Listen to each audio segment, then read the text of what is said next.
Nous sommes chez Espace Construction du côté de Dorval, dans la grande région métropolitaine, avec messieurs qui nous accueillent. Merci de nous recevoir chez vous. C'est pas l'espace qui manque et on est solidement implanté ici depuis une trentaine d'années, nous dit-on.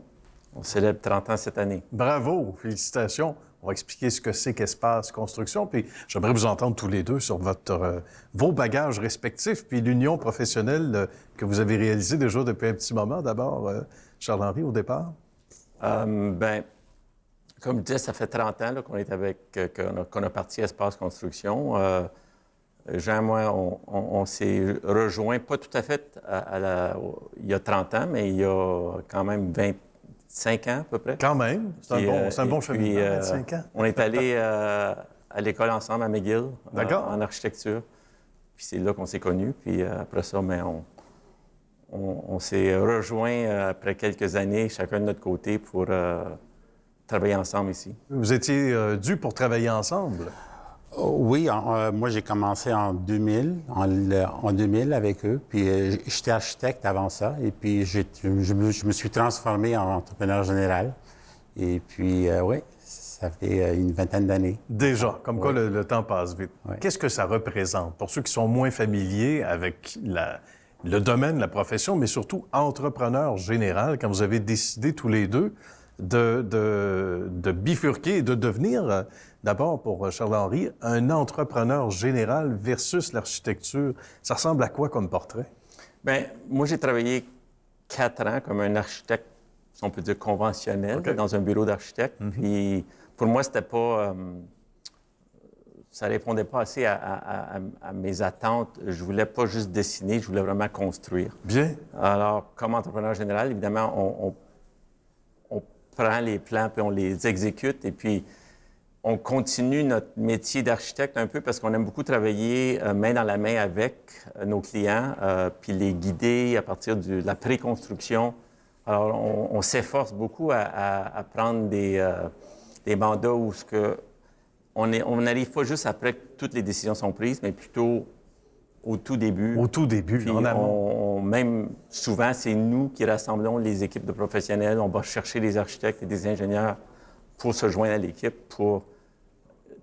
parce qu'en fin de compte, ça fait un meilleur produit. Ça nous crée un bâtiment ou une rénovation, peu importe, qui des beaucoup meilleurs résultats. J'imagine. Et davantage à notre main aussi. Hein? On travaille du début jusqu'à l'ascension du projet, sans quoi on peut être, sinon, peut-être un peu sur notre appétit de travailler seulement au départ ou en disant voici. Mais là, de travailler tout au long du projet, de la réalisation, ça doit être très valorisant aussi.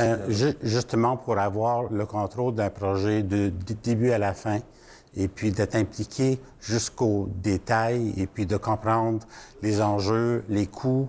Et puis, je pense que c'est ça que j'aime beaucoup dans la construction. Bien. Et c'est ce qui fait que vous n'avez pas cessé de progresser pendant 30 ans, et c'est pas fini, Dieu merci. À quoi on carbure, justement, d'un projet à l'autre, de sortir de notre zone de confort? Puis là aussi, j'aimerais vous entendre tous les deux là-dessus. Qu'est-ce qui rend le métier si intéressant, et surtout comme entrepreneur? Quand on a commencé, évidemment, on a commencé des plus petits projets, des rénovations, etc. On est toujours resté pas mal dans le commercial, industriel, institutionnel. On a fait aussi un petit peu de multirésidentiel.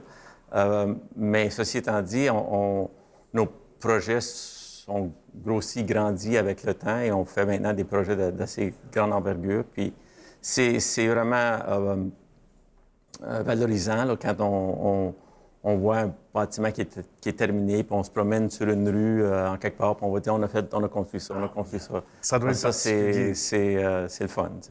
Le côté écologique, vous n'êtes pas étranger à ça non plus. C'est important de faire ça dans les règles de l'art. Et de plus en plus, les gens vous en parlent, j'imagine, quand c'est le temps de se pencher sur les planches à dessin. Les gens de votre équipe sont conscients de ça aussi? Bien, je pense qu'on travaille toujours avec le côté écologique en tête, même si c'est pas un projet LEED. On a fait des projets LEED, mais on travaille aussi sur d'autres projets qui sont pas nécessairement certifiés LEED. Mais on s'implique toujours et puis c'est toujours du bon sens quand on prend des décisions pour l'environnement. Bien. Puis, c'est ça. Oui. Et puis, je pense qu'une grosse partie, c'est la partie de pré-construction où on planifie les choses à l'avance avec les professionnels, où on peut évaluer nos décisions pour le bien du projet. Et de l'économie d'énergie, j'imagine, énormément. Donc, je ne veux pas, ça rentre dans des valeurs économiques. Bien, c'est ça. On oublie souvent, quand on fait la construction d'un bâtiment, que c'est pas juste le coût de construction qui est important, mais c'est les coûts d'opération après. Et puis, souvent, c'est oublié parce qu'il n'y a pas les budgets pour penser plus loin. Et puis, c'est d'autres budgets. Alors, on essaie toujours, nous autres, de soulever des points dans la pré-construction que oui, mais si on dépensait un petit peu plus ici, on aurait un payback à l'intérieur de 3-4 ans ou peu importe. Et souvent, c'est l'énergie, en effet, mais il y a d'autres aspects aussi qui rendent un projet écologique, qui permettent on s'en vient vers des économies pour économiser l'eau, la consommation de l'eau, ça s'en vient bien vite, ça.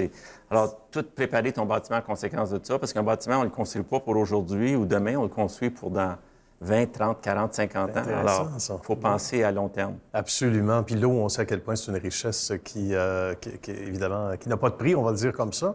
Bien, ça a été un plaisir de vous, finalement, de vous inviter à Histoire de succès, du même coup que vous nous accueilliez chez vous, dans votre bel espace, l'espace construction, comme on l'appelle. Merci à vous deux. Bravo pour votre beau succès, les amis. Et continuez votre excellent travail surtout. Merci bien. Et salutations à l'équipe. Merci.